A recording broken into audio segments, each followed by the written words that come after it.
Hey guys, do you know about JavaScript default parameter? चला मी तुम्हाला 1 ते 2 मिनिटात समजवण्याचा प्रयत्न करतो. तर जावास्क्रिप्ट डिफॉल्ट पॅरामीटर म्हणजे काय? तर एखादा फंक्शन आहे, त्या फंक्शनमध्ये आपण एखादा पॅरामीटर घेतला आणि त्या पॅरामीटरला व्हॅल्यू पास केली किंवा व्हॅल्यू सेट केली, तर त्याला आपण डिफॉल्ट पॅरामीटर म्हणत असतो. सो जस्ट आपण इथे एक फंक्शन घेऊया. फंक्शन कीवर्ड घेतलं, त्यानंतर ग्रीट म्हणून एक फंक्शनचं नाव घेतलं, पॅरेंथिसिसमध्ये आपल्याला काय करायचं आहे, नेम म्हणून एक पॅरामीटर घेऊया. तर हा फक्त पॅरामीटर झाला, पण त्याला जर एखादी व्हॅल्यू तुम्ही इथे सेट केली, जसं की गेस्ट मी या ठिकाणी सेट केलं, तर ही काय झालं, हा डिफॉल्ट पॅरामीटर झाला. हा फंक्शनचा काय झाला, डिफॉल्ट पॅरामीटर झाला. त्या ठिकाणी आपण रिटर्न हॅलो गेस्ट नेम किंवा जे काही नेममध्ये जी काही व्हॅल्यू असेल ती इथं आपण रिटर्न करणार आहोत. याला आपण इथे आता खालती प्रिंट करूया. सो console.log मध्ये ग्रीट आपण इथे प्रिंट करूया आणि नंतर सेकंड याच्यामध्ये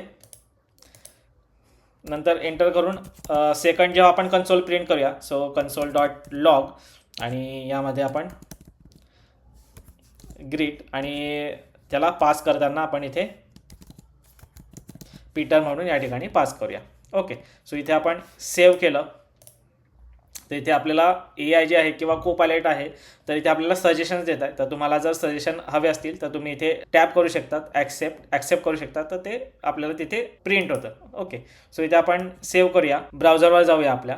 तर तुम्ही इथे बघू शकतात हॅलो गेस्ट, हॅलो पीटर आणि हॅलो मॅरी असे 3 या ठिकाणी प्रिंट झालेले आहेत. फर्स्ट जेव्हा आपण कॉल केलं तर इथे कोणत्याही प्रकारचा आर्ग्युमेंट आपण किंवा नाव पास नाही केलं, तर त्याने डिफॉल्ट नेम जी या पॅरामीटरला जी डिफॉल्ट व्हॅल्यू आपण सेट केली तर ती डिफॉल्ट व्हॅल्यू या ठिकाणी कन्सिडर केली आणि इथे आपल्याला हॅलो गेस्ट हे प्रिंट झालेलं मिळालेलं आहे.